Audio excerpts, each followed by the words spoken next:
मैं Madhu Chaudhary, associate professor in government Lohia college Churu. आज हम इंसेक्ट रिपेलेंट्स पर डिस्कशन करेंगे। इंसेक्ट रिपेलेंट्स का यूज़ मनुष्यों के द्वारा पुराने समय से ही होता रहा है। सिंपली जो फ्लाई स्वेटर्स हैं, feather dusters, hand fans, mosquito nets, इनका यूज़ हम फिज़िकल रिपेलेंट्स के रूप में करते रहे हैं और हमारे देश में मस्टर्ड ऑयल और टर्मरिक का उपयोग as mosquito repellent and ant repellent पुराने समय से होता रहा है। स्मोक और फायर को भी इंसेक्ट रिपेलेंट के रूप में यूज़ किया जाता है। वाष्प को जब उनके नेस्ट से दूर करना होता है और हनी बीज को हनी एक्सट्रैक्शन के समय उनके हाइव से दूर करने के लिए भी फायर और स्मोक का यूज़ किया जाता रहा है। ये एक क्रूड मेथड है, लेकिन हमेशा इसका उपयोग सामान्य रूप से हम करते हैं। सिंपली जो सैंडल धूप है, इसका उपयोग भी घरों में एयर को प्यूरिफाई करने के लिए करते हैं। इसके अलावा सामान्य रूप से हम घरों में जो नीम के लीव्स हैं, उनके स्मोक का उपयोग करते हैं एज इंसेक्ट रिपेलेंट। रिपेलेंट्स हैं क्या? Chemicals that prevent insect damage to plants or animals by rendering them unattractive, unpalatable or offensive are called repellents. ये नॉन पॉइजनस भी हो सकते हैं और कम पॉइजनस भी हो सकते हैं। इस प्रकार के रसायनों का जो मुख्य उद्देश्य होता है, जो पर्पज़ है, वो यही होता है कि जो सोर्स है जहाँ इन्हें यूज़ किया गया है, कोई भी ऑब्जेक्टिव जिसकी सरफेस पर इन्हें यूज़ किया गया है, उससे इंसेक्ट्स को या पेस्ट जो हैं उनको रिपेल करना। तो इस प्रकार के सभी रसायन जो सरफेस को अनअट्रैक्टिव बनाकर या अनपैलेटेबल बनाकर बचाव करते हैं प्लांट्स का और दूसरे जो एनिमल्स हैं और मैन हैं, तो उन्हें हम जनरली जो रिपेलेंट्स हैं उनके रूप में यूज़ करते हैं। Desirable traits in a good repellent, क्या क्या उनमें होने चाहिए लक्षण? It should be effective for a long time and on a wide range of insects. Weathering effect on it should be the least, should not be toxic और irritating to man and animals, should leave an acceptable odour, taste and touch, should be harmless to clothes, should be cheap. While many repellents possess a significant degree of repellency to various insects, few meet all the requirements. Type of repellents. Repellents are broadly classified as physical repellents or chemical repellents. Physical repellents. These produce repellents by physical means and are of the following points. First, contact stimuli repellents. ये ऐसे substances हैं जिन्हें इस प्रकार से use किया जाए कि इंसेक्ट कॉन्टैक्ट के द्वारा इरिटेट हो और उस सरफेस से दूर रहे। ये रिपेलेंट जो इस प्रकार का उद्दीपन देते हैं, जो कॉन्टैक्ट के द्वारा इरिटेट करता है इंसेक्ट्स को, वो नेचुरल हो सकते हैं और आर्टिफिशियल हो सकते हैं। आर्टिफिशियली डस्ट और ग्रेन्यूल्स के रूप में हम इन्हें यूज़ करते हैं ऑब्जेक्टिव की सरफेस पर, और नेचुरली हम देखते हैं जो लीफ हेयर्स हैं और लीफ की सरफेस पे पाए जाने वाले स्पाइंस हैं, वैक्सेस, जो वैक्सी सरफेस है प्लांट की, ये सब नेचुरल रिपेलेंट की तरह काम करते हैं उनके पेस्ट के अगेंस्ट। तो these are substances such as dust, granules, water, oils, leaf hairs, spines and waxes that influence the surface texture of the plants to produce a disagreeable effect on the tactile sense of the insects. Auditory and barrier repellents. Auditory repellents वो हैं जो एक particular तरह की जो आवर्धित ध्वनियाँ, amplified sounds हैं, इस प्रकार से ध्वनि को हम रूपांतरित करते हैं कि उनकी आवृत्ति इंसेक्ट्स को इस प्रकार आभासित हो जैसे वो उनके नेचुरल एनिमीज हों, तो फिर वो उस पर्टिकुलर एरिया से रिपेल करते हैं, वहाँ से दूर भाग जाते हैं। These employ sound toward of insects. For instance, an amplified sound has been found effective in repelling mosquitoes, pyralid moth and flies. इसी प्रकार से जो सुपरसोनिक वाइब्रेशंस बैट्स के द्वारा उत्पन्न किए जाते हैं, उसी तरह के साउंड अगर हम फील्ड में भी उत्पन्न करें, प्रोड्यूस करें, तो उनके जो पेस्ट हैं वो उस पर्टिकुलर फील्ड को छोड़ देते हैं। और इसका उपयोग सामान्य रूप से किया जाता है जो कॉटन फील्ड्स हैं वहाँ, और जो कॉटन पेस्ट है बॉलवॉर्म मॉथ, वो उस फील्ड को छोड़ देते हैं। इस प्रकार के जो रिपेलेंट्स हैं उनको हम कहते हैं ऑडिटरी और इलेक्ट्रॉनिक स्केयरक्रो, और इनका सामान्यतः यूज़ किया जा सकता है। बैरियर रिपेलेंट्स इस प्रकार के रिपेलेंट्स होते हैं जहाँ पर किसी एक फिजिकल बैरियर को यूज़ किया जाए इंसेक्ट्स को उस ऑब्जेक्टिव की सरफेस से दूर रखने के लिए।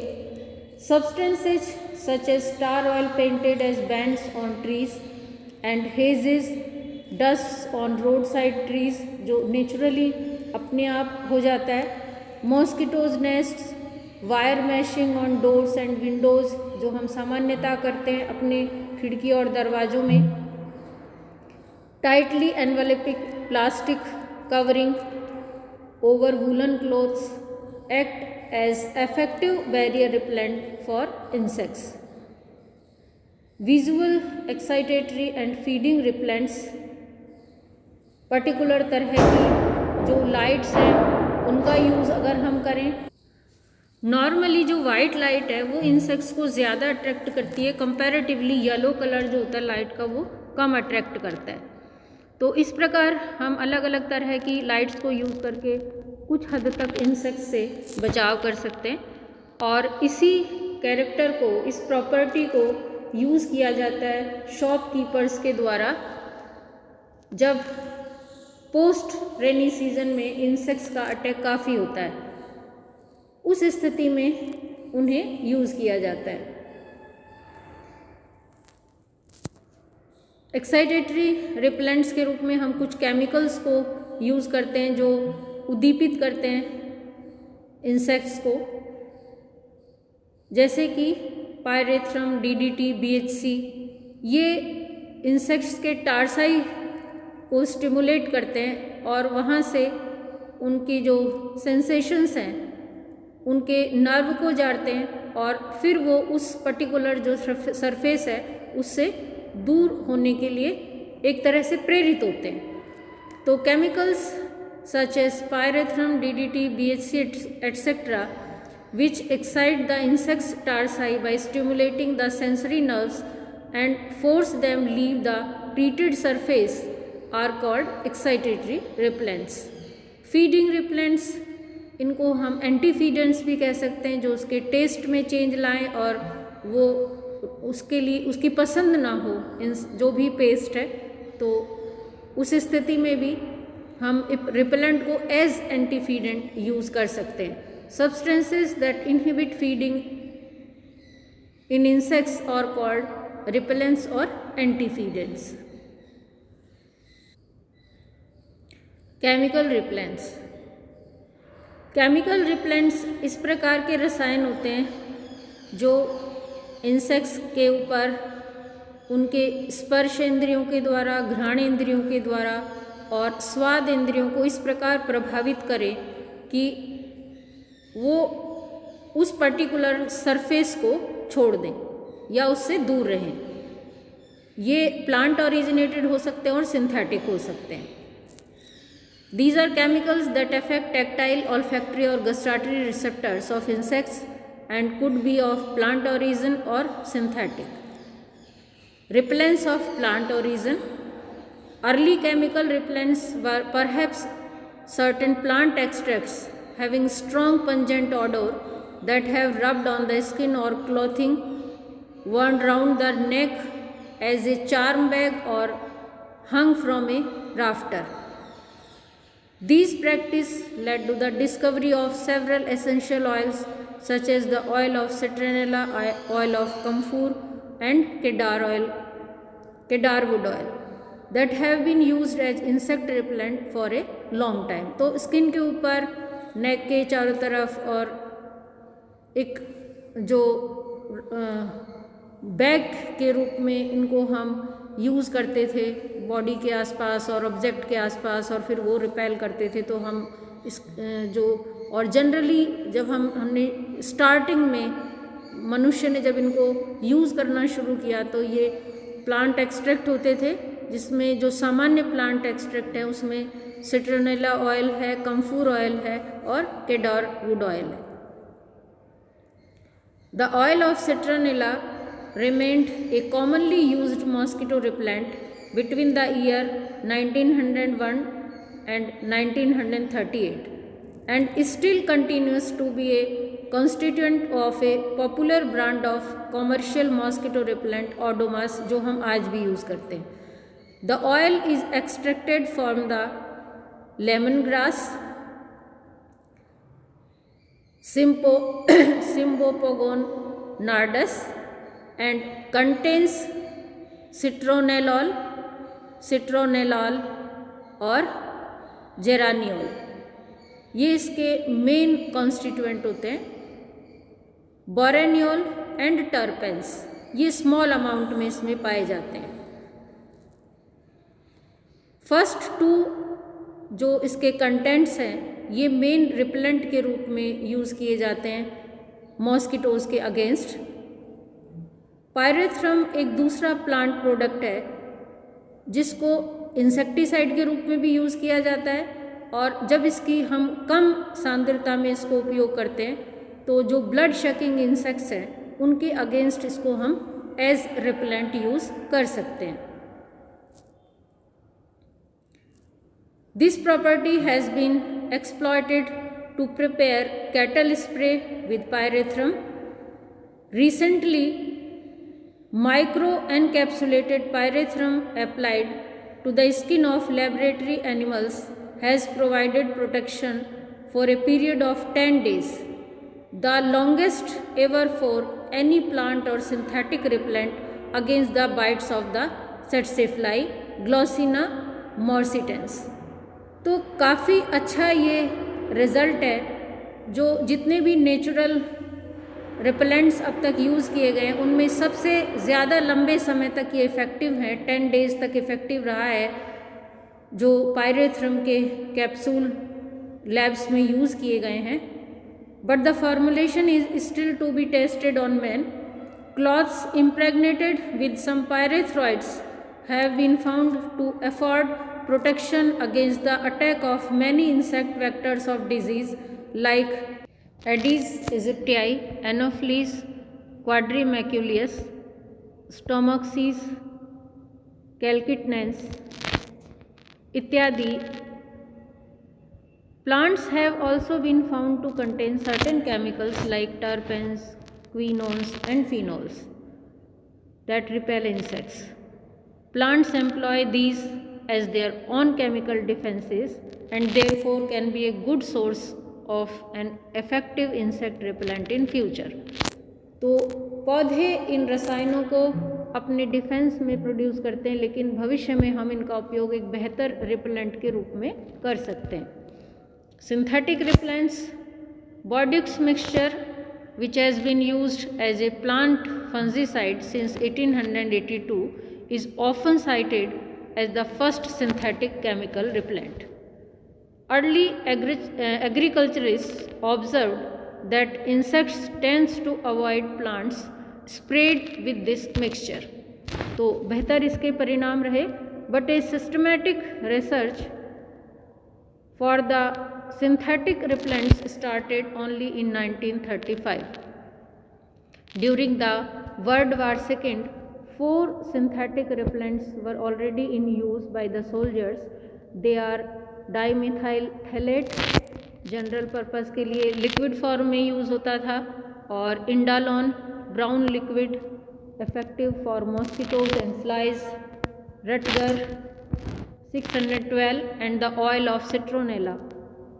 The recently discovered best all-purpose repellent is dimethyl toluamide. It protects the bearer against mosquitoes, ticks, fleas, and biting flies. Its resistance to rubbing gives it a long lasting quality, and it can be applied safely to skin and fabrics. तो diethyl toluamide recently all purpose repellent के रूप में काम में लाया जाने वाला एक जनरल सिंथेटिक रिपेलेंट है, जिसको बहुत ही सेफली स्किन और फैब्रिक्स के ऊपर यूज़ किया जा सकता है, और ये मॉस्किटोज, टिक्स, फ्लियाज और बाइटिंग फ्लाइज के अगेंस्ट एज रिपेलेंट बहुत अच्छे परिणाम देता है. Some important synthetic repellents: mosquitoes के against dimethyl phthalate, mosquitoes, flies और फ्लियाज के against N diethyl M toluamide और डीट इसको कहा जाता है. टिक्स और फ्लियाज के अगेंस्ट एन ब्यूटाइल एसिटेनालाइड, कैटल फ्लियाज के अगेंस्ट डाई एसिटाइल थैलेट, और माइट्स जिसमें चिगर्स और ट्रॉम्बिक्यूलाज हैं उनके अगेंस्ट हम यूज़ कर सकते हैं benzyl benzoate. Repellents for different insects: for crawling insects, creosote lining act as a barrier for the migrating insects. Trichlorobenzene protects building against termites. Tapes coated with bichlorides of mercury repel ants, and heavy oils painted on poultry roots check poultry mice. For phytophagous insects, Bordeaux mixture has been found to repel leafhoppers and cucumber beetle.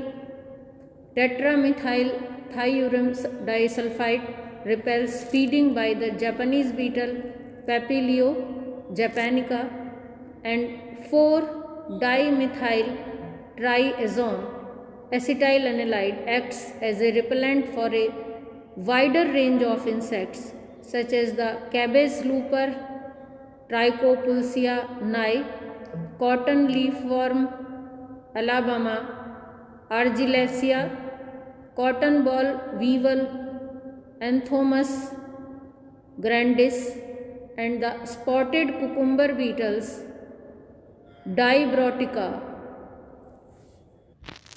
Undecim punctata. For wood feeders, pentachlorophenol and its sodium salts act as effective feeding deterrent to termites and the powder post beetles, Lactus and Anabium. It is widely used as surface treatment or as pressure impregnant for the telephone poles and foundation timbers. Soil treatment around foundations of buildings with 0.5% eldrin and dieldrin, 0.8% linden, 1% chlordane and 8% DDT in oil solution or water emulsion give protection to the ground timber against termite attacks for over 5 years. These chemicals presumably act both as excitoreppellents or soil poisons. For bloodsuckers, dimethyl phthalate, diethyl toluamide जिसे DEET कहा जाता है, and the oil of citronella are some of the more effective repellents for mosquitoes and flies. DEET and benzil are good for outdoor workers to protect them against the mosquitoes, Aedes or Culex. black flies, Simulium, and other biting flies like Tabanus or Stomoxys, mites and ticks. For fabric eaters,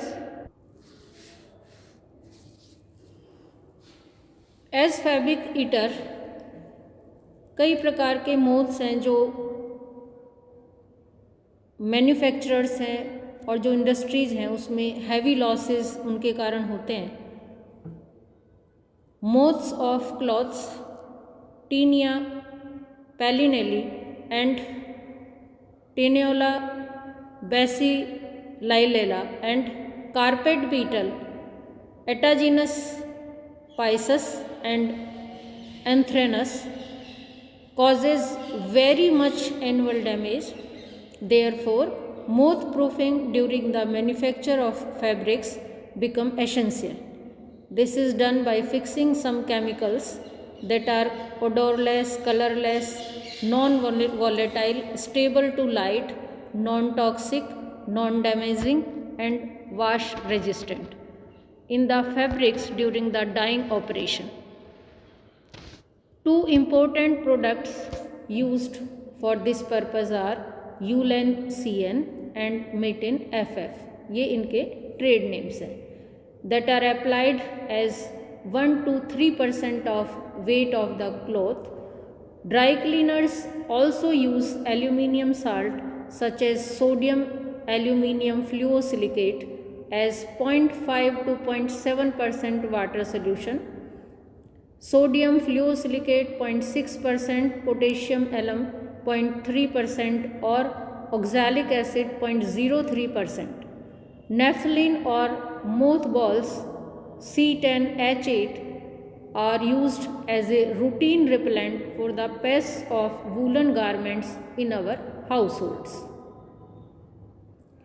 For oviposition, pine tar oil diphenylamine rubbed on wounds or sites of oviposition deters many insects from laying eggs there. For bees, repellents have served two purposes in the bee industry. First, to drive the bees away from the honeycomb at the time of harvest, and the other, to drive them before the application of insecticides. Smoke has long been used to repel bees. It has a cutening effect of the bees so that the beekeeper can safely handle them. There may be an inherent reaction in bees which have evolved through centuries of their exposure to forest fires. Phenol and more safer chemicals like propionic acid, benzaldehyde, artificial oil of almond, acetic acid and propionic anhydride are also recommended as bee repellents. Future of insect repellents. Insect repellents have a great future ahead. Workers are already engaged in the search for oral repellents which could in some ways render the blood of the user unacceptable of the blood sucking insects. तो इस तरह के जो repellents हैं जिनको orally हम use करें और वो हमारे ब्लड में इस तरह से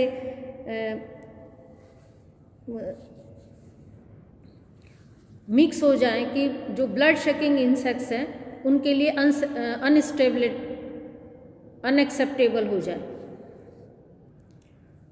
ऑरली रिपेलेंट्स को इस प्रकार से यूज़ किया जाए कि वो हमारे ब्लड में इस तरह इन्वॉल्व हो जाएं कि जो ब्लड शकिंग इंसेक्ट्स हैं उनके लिए अनएक्सेप्टेबल हों और इस तरह से वो जो ब्लड शकिंग इंसेक्ट्स हैं उनको रिपेल कर सकें, उनसे हमें सेफ रख सकें। The possibility of the use of space or area repellents via the air currents was suggested as early as 1935 by Ginsberg. Effective repellents could be discharged into the air to keep some measured areas or spaces clear of the pests. Long-lasting all-purpose cosmetic repellents are also being searched For and finally, the repellents for clothes impregnation may not remain an impossibility for long.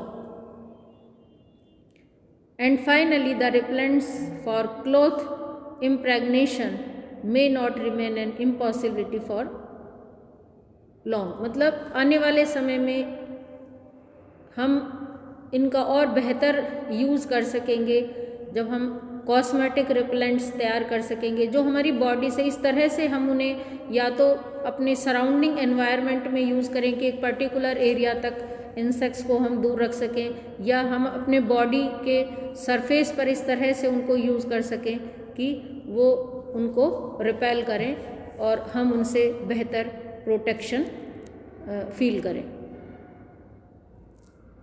Uses of repellents.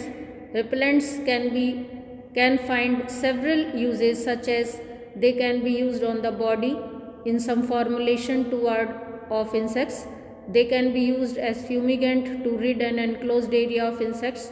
They can be used as dusts and sprays on domestic animals to protect them from noxious biting and blood-sucking insects. And they can be used to drive insects from their natural breeding grounds to areas as treated with an insecticide or a chemosterilant to kill or sterilize them. Advantages: do not affect other due to their specificity to some insects. Pests can be eliminated by pesticides in large numbers in groups after trapping by repellents. Do not pollute the atmosphere due to no residual effect. It can confuse all three for wrong host plants, wrong mating partners or wrong oviposition. Insect produce eggs parthenogenetically due to starvation. अगर हम लंबे समय तक उनके food से उन्हें दूर रखते हैं, जब एक रिपेलेंट को यूज़ किया जाता है तो स्टारवेशन की स्थिति होती है और इस तरह जो एग प्रोड्यूस किए जाते हैं वो पार्थोजेनेटिक होते हैं, एनिशिक जनन के द्वारा किए जाते हैं. ये भी एक बिहेवियर इंसेक्ट के लाइफ साइकिल में हमें नज़र आता है. इसके अलावा हम ट्रैपिंग से इनको एक जगह इकट्ठा करके डिस्ट्रॉय कर सकते हैं पेस्ट्स को, और ये क्योंकि नॉन टॉक्सिक हैं तो एटमॉस्फेयर को पल्यूट नहीं करते हैं और स्पेसिफिक होते हैं किसी पर्टिकुलर इंसेक्ट के लिए, तो जो दूसरे बेनिफिशियल इंसेक्ट्स हैं उनके ऊपर इनका कोई इफेक्ट नहीं होता है. Then disadvantages: can be used for limited areas due to not having insecticidal properties, can be successfully used only in integrated control programs और IPMs. हमने देखा कि फ्यूचर में हम किस तरह से बेहतर यूज़ कर सकते हैं रेपेलेंट्स का, जो कि मनुष्य पहले से ही करते हैं, तो हम और भी अच्छे रेपेलेंट्स को लगातार सर्च करते रहें और उनके जो बेहतर परिणाम है वो हमें किस तरह से बचाव कर सकते हैं इंसेक्ट्स से. धन्यवाद.